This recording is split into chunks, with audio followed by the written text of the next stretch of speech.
Morning girls. अब हम आज के सेशन में बात करेंगे कांस्टेंट रिटर्न टू स्केल।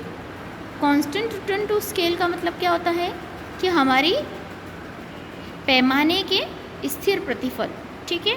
मतलब हमारे जो रिटर्न है वो कांस्टेंट हो गया है। मतलब जो हम इंक्रीज़ कर रहे हैं, जो प्रोपोर्शन में हम इंक्रीज़ कर रहे हैं, उसी प्रोपोर्शन में हमारा क्या हो रहा है, हमारा रिटर्न भी आ रहा है। मतलब क्या हुआ कि जितने फैक्टर्स हमने इंक्रीज़ किए, सपोज़ कीजिए हमने प्रोडक्शन के फैक्टर 20% इंक्रीज़ किए हैं, तो हमारा आउटपुट भी कैसा हो रहा है, ओनली 20% इंक्रीज़ हो रहा है।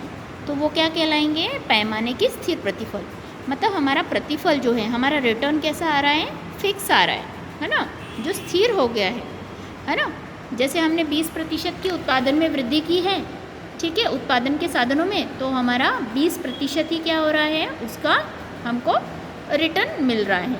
मतलब जितना हम लगा रहे हैं उतना ही हमको रिटर्न मिल रहा है। तो हमारा क्या हो गया, हमारा प्रतिफल कैसा हो गया, स्थिर हो गया, कांस्टेंट हो गया, ठीक है।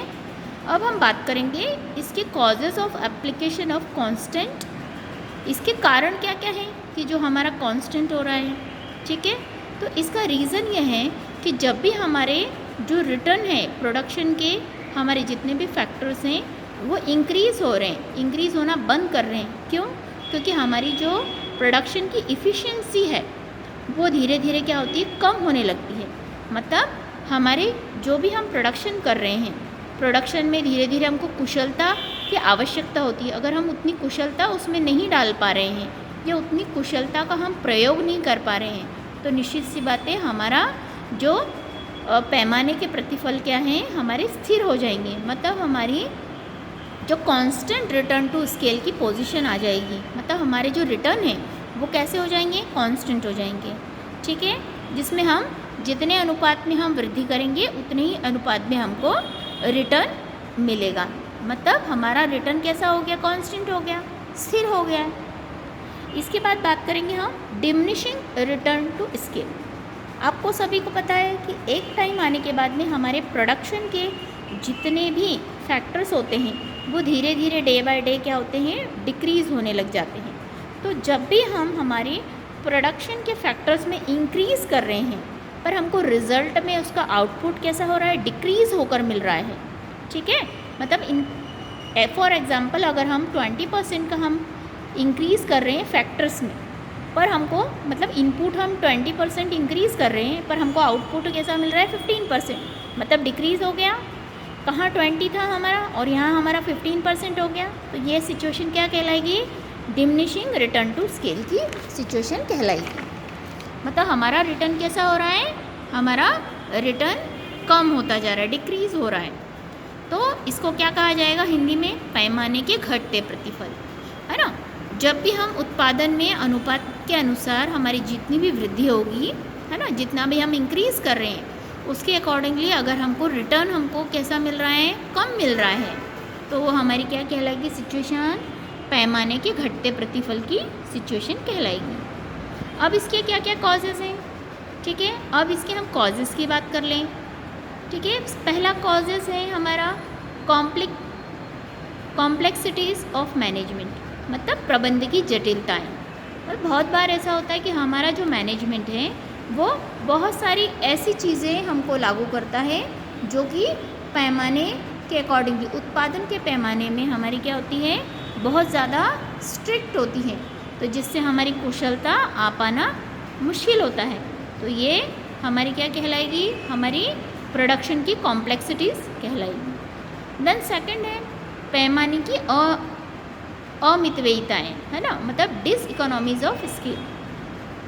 मतलब हमारे इसमें जितना भी हम प्रोडक्शन कर रहे हैं या उत्पादन को हम बढ़ाने के लिए हम क्या कर रहे हैं, अमितव्ययिताएँ होने लगती हैं। मतलब हम क्या करते हैं, धीरे धीरे हमारी जितनी भी हैं हमारे प्रोडक्शन को बढ़ाते हैं, तो निश्चित सी बात है हमारा एक्सपेंसेस भी बढ़ते हैं। तो एक्सपेंसेस बढ़ने की वजह से क्या होगा, निश्चित सी बात है हमको रिटर्न भी कम आता है। बहुत बार ऐसा भी होने लग जाता है कि हमारा रिटर्न जो है वो हमको कम मिलने लग जाता है, ठीक है, क्योंकि उसमें बहुत सारी गड़बड़ें होने लग जाती हैं। क्योंकि बड़े लेवल पर जब हम बिज़नेस करते हैं तो उसमें बहुत सारी क्या होती है, प्रॉब्लम्स भी क्रिएट होना शुरू हो जाती है। फिर है निर्णय में विलम्ब यानी डिले इन डिसीजंस मेकिंग। जब हमारा बिजनेस बहुत ज़्यादा बढ़ जाता है तो निश्चित सी बात है बहुत बार हमारे डिसीजन डिले भी हो जाते हैं, बहुत सारे हमको समय पे निर्णय लेने होते हैं, है ना। टाइम पे अगर हम डिसीजन नहीं लेते तो निश्चित सी बात है हमको नुकसान भी हो सकता है ना। और ये नियम जो है हमारे पैमाने के घटते प्रतिफल इस कारण से भी होते हैं कि हमारा रिटर्न क्या हो जाता है, डिक्रीज़ हो जाता है। फिर है लेबर प्रॉब्लम्स, मोस्ट इम्पॉर्टेंट है ना। जैसे आपको सभी को पता है कि जब हमारा उत्पादन का पैमाना बढ़ेगा, मतलब हम प्रोडक्शन बढ़ाएंगे, तो निश्चित सी बात है श्रमिकों की संख्या भी बढ़ेगी, लेबर क्लास भी हमारे पास बढ़ेगा। और लेबर क्लास की आपको पता है रोज़ नई नई प्रॉब्लम्स होती हैं, है ना। तो वो सारी समस्याओं से भी हमारा क्या होगा, प्रॉब्लम क्रिएट होंगी, ठीक है। इससे भी हमारा प्रोडक्शन का जो रिटर्न है वो कम हो जाएगा। फिर है एंटरप्रेन्योरशिप इज़ फिक्स्ड, है ना, साहसी का स्थिर रहना। अब जो भी एंटरप्रेन्योर हैं, है ना, या उत्पादन के जितने भी साधन हैं जो हमारे परिवर्तनशील माने जाते हैं, तो उसमें क्या है, साहस जो है, हमारा साहसी व्यक्ति जो है, एंटरप्रेन्योर जो है, उसका स्थिर रहना बहुत ज़रूरी है।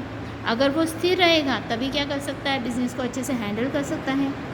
और अच्छे से जब हैंडल करेगा तभी क्या होगा, निश्चित सी बात है कि उसके बिज़नेस में उसको लॉस नहीं होगा या उसका जो रिटर्न है वो डिक्रीज़ नहीं होगा।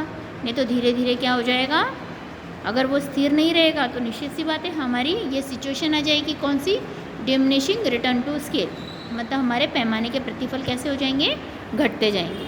तो आज के लिए हमारे सेशन को हम यहीं क्लोज़ करते हैं। नेक्स्ट सेशन में हम आगे के चैप्टर को एक्सप्लेन करेंगे।